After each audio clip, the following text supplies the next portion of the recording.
Hey everyone! Today, I'm bringing you a story that not many people talk about, but it carries one of the most powerful messages in the Bible. Have you ever heard of Obadiah? His name might not be as famous as Moses, Elijah, or Daniel, but he delivered one of the most direct and impactful prophecies in the Old Testament. Obadiah wrote the shortest book in the Bible, with only 21 verses. But don't be fooled. Within these few words, he brought a powerful warning, a message of destruction, and a promise of hope for God's people. Today, we're diving into the history, message, and timeless lessons of this prophet, who may not be widely remembered, but whose impact still echoes today. Who was Obadiah? The truth is, we don't know much about him.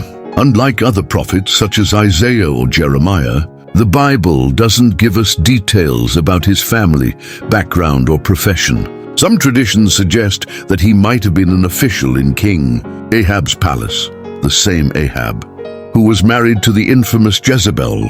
If that's the case, then he would be the same Obadiah who protected 100 prophets of God, hiding them in caves and ensuring they had food and water to survive. 1 Kings 18:3-4. But regardless of his identity, one thing is certain: God chose Obadiah to deliver a harsh and direct message to a nation that thought it was untouchable. The context: the hatred between Edom and Israel. To understand why God sent this message, we need to go back several centuries in history. The rivalry between Edom and Israel didn't just happen out of nowhere. It had deep roots, going all the way back to the time of the twins, Esau and Jacob. If you remember the story, Esau was Jacob's older brother, but Jacob, with the help of his mother Rebekah, deceived his father Isaac and stole the blessing of the firstborn. This made Esau furious, and he wanted to kill Jacob. Over time, Jacob's descendants formed the nation of Israel, while Esau's descendants became the nation of Edom.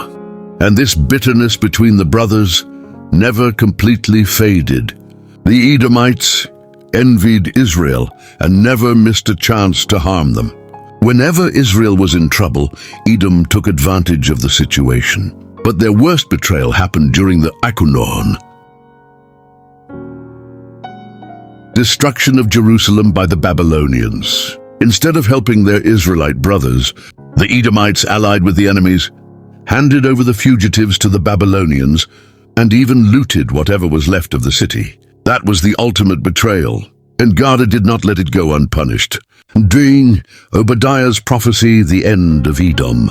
Now picture this scene: Jerusalem is in flames. Babylonian soldiers march through the streets, destroying everything in their path. Women and children cry, temples are looted, and survivors are taken as slaves. And the Edomites? They watch from a distance, cheering and even helping the enemies. At that moment, God raises Obadiah to proclaim a severe judgment against Edom.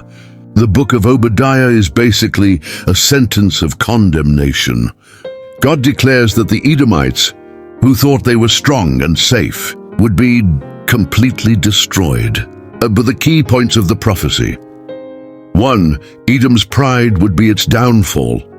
The Edomites believed they were invincible because they lived in fortified cities in the mountains. But God said, "Though you soar like the eagle and make your nest among the stars, from there I will bring you down, declares the Lord." Obadiah 1:4. 2. They would be betrayed by their own allies. The Edomites trusted their political alliances, but God revealed that their own friends would deceive and destroy them. All your allies will force you to the border. Your friends will deceive and overpower you. Obadiah 1:7. 3. They would be completely wiped out.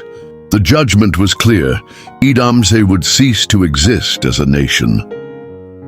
There will be no survivors from Esau's house. Obadiah 1:18. And that's exactly what happened. Over time, Edom was attacked by various nations. Its population was wiped out, and its identity as a people disappeared forever. Reading the lessons of Obadiah for today. You might be wondering, but what does this story have to do with me? Well, Obadiah's message is extremely relevant even today. Wooden pride leads to destruction. Edom believed it was untouchable, but it was destroyed. This reminds us of Proverbs 16:18. Pride goes before destruction, a haughty spirit before a fall. How many times do we feel invincible, thinking we'll never be brought down? 2. Injustice will not go unpunished. God saw Edom's betrayal and ensured that they paid for it. If you've ever suffered injustice, remember, God does not ignore the suffering of his children. 3. That God defends his people. Even when everything seemed lost, God promised that Israel would be restored. This means that no matter how difficult the situation, God has the final word. The restoration of Israel, the end of the prophecy. Obadiah's prophecy doesn't end only with the judgment against Edom. He also brings an incredible promise for God's people. Deliverers will go up on Mount Zion to govern the mountains of Esau, and the kingdom will be the Lord's. Obadiah 1:21. In other words, Edom would disappear, but Israel would be restored. And that's exactly what happened. Centuries later, Israel returned to its land, while Edom ceased to exist. Obadiah's final message is clear. God's justice always prevails. The small prophecy that says it all. Obadiah may have written the shortest book in the Old Testament, but his message is huge. He teaches us that human pride cannot withstand God's judgment. Injustice may last for a time, but it will never go unpunished. God protects and restores those who are faithful to him. And now I want to hear from you. What part of this story impacted you the most?